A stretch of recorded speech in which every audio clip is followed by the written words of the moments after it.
ഈ വർഷങ്ങൾക്ക് മുമ്പ് ഈ കണ്ണൂരിൽ നടന്നൊരു രാഷ്ട്രീയ കലാപത്തിലെ ഈ കാല് തെറിച്ചു പോയ അഷ്ണ എന്ന് പറയുന്ന ഒരു കുട്ടി, അവൾ പിന്നെ ഡോക്ടറൊക്കെ ആയി, ഇപ്പോൾ എവിടെയാണെന്ന് എനിക്കറിയില്ല.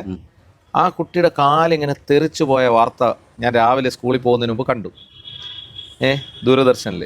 അപ്പോൾ ഈ കാല് തെറിച്ച് കിടക്കുന്നതും കാണിക്കുന്നുണ്ട്, ഈ കുട്ടിയും കാണിക്കുന്നു, ആളുകൾ ഓടുന്നതും പിടിക്കുന്നതും. അപ്പോൾ ഈ കാല് വെച്ച് ആ കാലും കൊണ്ടുപോയിരുന്നു, പക്ഷേ എന്ത് ചെയ്യാൻ കഴിഞ്ഞില്ല, ആ കാല് വെച്ച് പിടിപ്പിക്കാൻ കഴിഞ്ഞില്ല. പന്നിവെടി പുക പൊന്തും തെരുവിൽ പാതിക്കാൽ വിറ കൊള്ളുന്നത് കാണാം എന്ന്. അത് ആ ദിവസമാണ് ഞാൻ പക്ഷേ സത്യത്തിൽ ഈ കവിത എഴുതാൻ തുടങ്ങുന്നത്.